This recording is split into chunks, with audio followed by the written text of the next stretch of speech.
Gunung Karang tempat perkumpulan para wali sedunia hingga saat ini.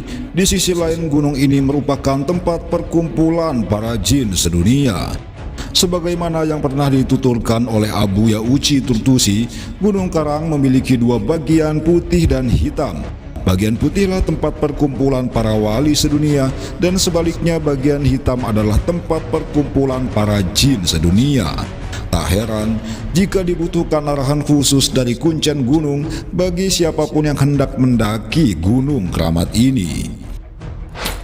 Gunung Karang kerap menjadi wisata religi pilihan bagi warga Banten, bahkan dari luar Banten.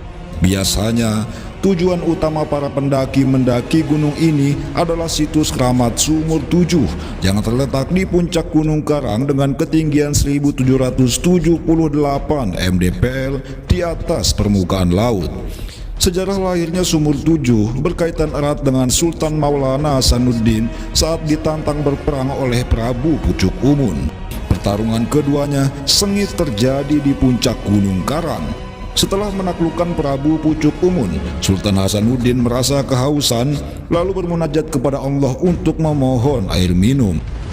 Kemudian sang sultan menancapkan tongkatnya di atas tanah.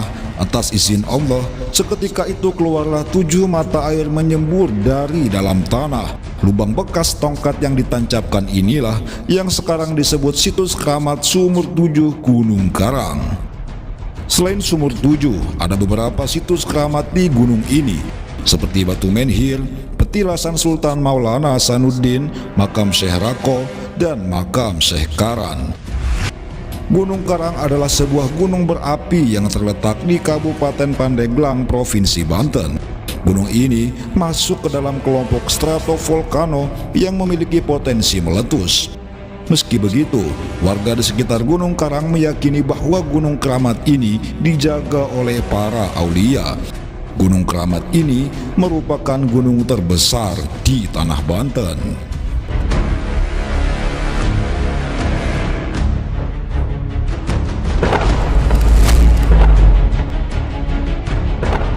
Banten di era 1500-an dikuasai oleh kerajaan Hindu di bawah pimpinan 4 orang raja yang terkenal dengan kesaktian mandragunanya. Pada saat itu, siapa yang kuat maka ialah yang berkuasa. Pasukan dari Portugis, Belanda, dan Inggris begitu mudah masuk ke kawasan Banten. Dapat disimpulkan bahwa pada saat itu Banten dipenuhi orang-orang yang tidak mengenal Allah. Tahun 1526, Kerajaan Demak mengutus Sultan Cirebon Syekh Syarif Hidayatullah atau Sunan Gunung Jati bersama putranya Sultan Maulana Hasanuddin untuk segera pergi ke Banten. Belum ada kendaraan bermesin pada saat itu. Atas izin Allah, jarak antara Cirebon Banten dapat mereka tempuh hanya dalam kurun waktu 1 jam. Setibanya di Banten, Sunan Gunung Jati bersama putranya Sultan Maulana Hasanuddin pergi menuju Banten Girang dan mendapat kabar bahwa ada kerajaan yang kokoh di Banten yang dikuasai oleh 4 orang raja yang bernama Raja Sima, Raja Darga, Raja Brahma, dan Raja Ganesa. Melihat raja-raja Banten yang begitu kuat, Sunan Gunung Jati bersama Sultan Hasanuddin berpikir keras dalam mencari jalan untuk mengalahkan keempat raja tersebut agar dengan mudah mengislamkan tanah Banten. Kerajaan Demak hampir mengutus bala tentaranya ke Banten, namun Sunan Gunung Jati menahannya dengan alasan militer kerajaan Demak takkan mampu menjatuhkan raja-raja Banten yang begitu kuat. Akhirnya Sunan Gunung Jati bermunajat kepada Allah dan mendapat isyarah atau petunjuk untuk segera pergi ke Gunung Polosari. Setibanya di puncak Gunung Polosari, ternyata di sana terdapat kerajaan yang kokoh yang dikuasai oleh 4 orang raja tersebut. Kemudian Sunan Gunung Jati bermunajat yang kedua kalinya dan mendapat isyarah untuk segera pergi ke Gunung Karang. Di tengah perjalanan menuju Gunung Karang, ternyata di antara Gunung Karang dan Gunung Polosari ada seseorang yang sedang bertapa. Lalu Sunan Gunung Jati menyapanya dan orang yang bertapa itu pun membuka matanya. Begitu matanya terbuka, terjadilah adu kekuatan mata antara Sunan Gunung Jati dengan orang yang bertapa itu. Begitu adu kekuatan mata, Orang itu pun bangun dari duduknya dan terjadilah adu kekuatan batin antara keduanya. Setelah 7 hari pertarungan keduanya berlangsung, barulah orang yang bertapa itu tumbang di tangan Sunan Gunung Jati. Dan ternyata orang yang bertapa itu bernama Brata Guru Sampang. Setelah mengaku kalah dari Sunan Gunung Jati, hidayah dari Allah menghampiri Brata Guru Sampang. Ia pun membaca 2 kalimat syahadat dan menyatakan dirinya telah memeluk agama Islam atas bimbingan langsung dari Sunan Gunung Jati. Setelah mendapat hidayah, Brata Guru Sampang melepas dan tak mau lagi ikut campur soal urusan Gunung Karang, Gunung Polosari, dan Banten, serta memutuskan hijrah ke daerah lain. Setelah berhasil mengislamkan Brata Guru Sampang, lalu Sunan Gunung Jati memerintahkan putranya Sultan Maulana Hasanuddin untuk bertapa di atas sebuah batu hitam berukuran 2 meter persegi yang diberi nama Watu Gigilang.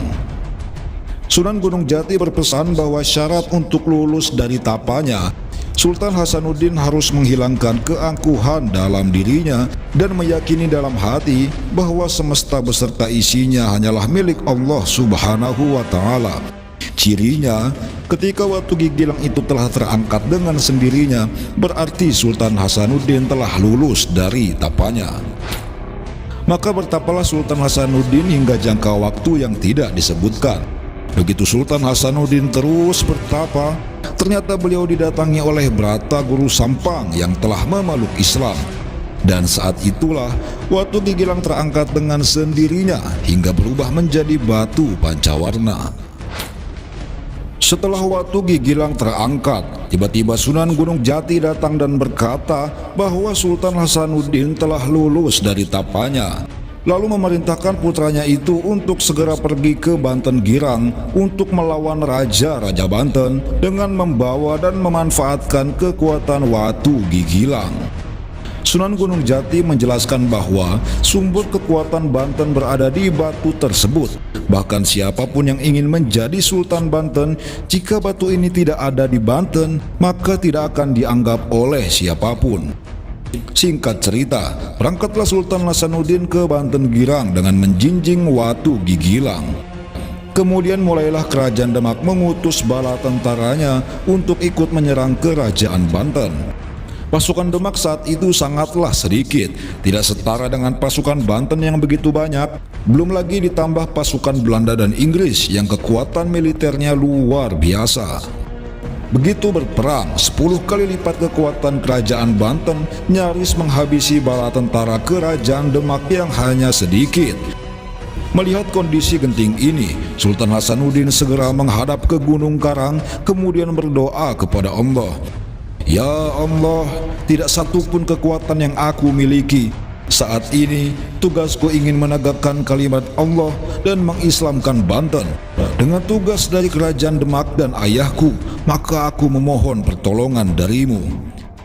Atas izin Allah, tiba-tiba saja muncul 2 elemen dahsyat, yaitu air dan angin. Air yang turun dari puncak Gunung Karang menyebar ke 2 arah, satu ke arah barat dan yang satu lagi ke Karang Atu. Disusul oleh elemen angin yang muncul dari daerah Pasir Angin, datang dengan mudahnya menghantam Kerajaan Banten. Singkat cerita, akhirnya Sultan Hasanuddin berhasil menjatuhkan keempat Raja Banten beserta kerajaannya. Disinilah awal mula penyebaran dan kejayaan Islam di tanah Banten.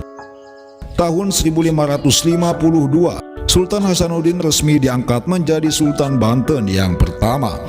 Beliau berkuasa di Banten dalam rentang waktu 1552 sampai 1570.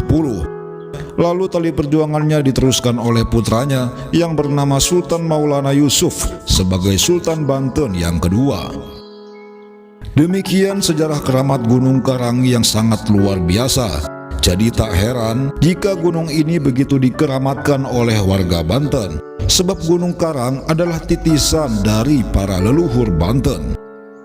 Jika suatu saat timbul kekacauan besar di Banten, akan turun pasukan dari Gunung Karang untuk memperbaiki kondisi Banten. Adapun Watu Gigilang yang menjadi sumber kekuatan Banten saat ini berada di genggaman cucu dari Sultan Maulana Hasanuddin yang saat ini tidak tinggal di Banten. Warga Banten hanya tinggal menunggu kehadiran Watu Gigilang itu sehingga tanah Banten akan kembali menemukan kejayaannya. Wallahu a'lamu bissawab.